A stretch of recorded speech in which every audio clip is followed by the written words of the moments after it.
That's the other thing with Arsenal that's annoying this season, is that you get a player back or you get two back, you get one out. You get Noni back and then somebody else is going out.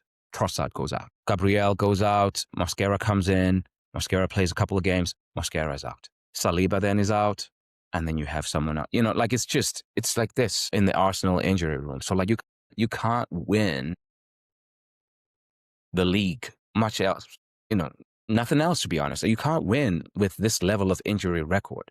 So you have to now, like, I'm not worried about the coaching. I'm not worried about the playing talent.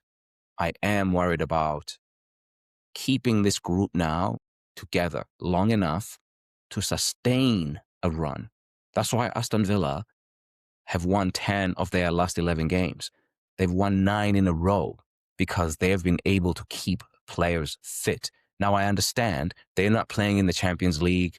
They're playing in another conference or Europa League where they can rest players a little bit. Fair enough. They can rest players and all of that. But we have a squad that's big enough that, like, when we start getting players back, we should be able to rotate, which is why it's so puzzling that Arsenal was so bad, just energy-wise. Like, I understand about low blocks. People are going to come to the Emirates and they're going to give Arsenal their best punch, right? When you're a good team, you get everybody's best punch. That's just the way it works in football. So for me, I think the key thing here is, first of all, expect that you're going to get their best punch. But number 2, don't be outworked, man. Like, you can't be outworked. You can be outplayed, you can be outsmarted or outthought. That's fine because everybody's clever and they can come up with something that surprises you. But for me, one thing that I do not have time for, that I do not want Arsenal to fall into, and I watch football broadly. Every team in the Premier League now in 2025 fans.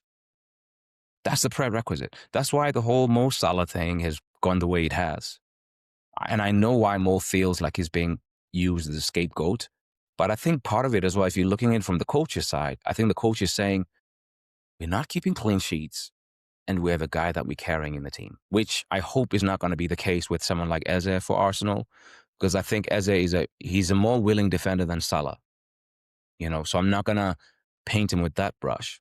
However, I'm starting to worry about Eze and Gyökeres as far as like their ability to stay in games, stay engaged in games, even when they're not scoring.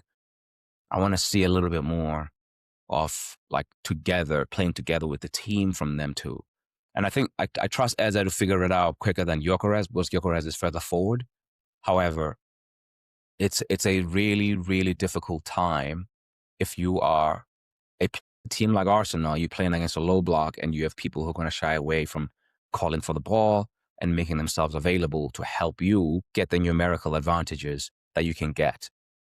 Like maybe on the side, to the left, in the middle, in the half spaces, or to the side on the right.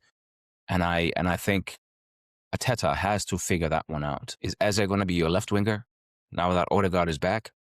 Or is he playing inside and you can give Zubimendi and Rice some time to kind of like catch a breath a little bit? Because those two guys, we're going to need them in crunch time. And they've played a lot of football already. Zubimendi has played the most minutes of any Arsenal outfield player. And he looked like he was blowing a little bit in some of the most recent games. So, we have to start looking after players. And if we're not willing to use or trust Christian Norgard to play in midfield in the stead of Declan Rice or Eze, if we're not willing to trust, them two, if we're not willing to trust him to replace one of them two, then we have to figure out a way of resting them that doesn't include Norgard on the pitch, right?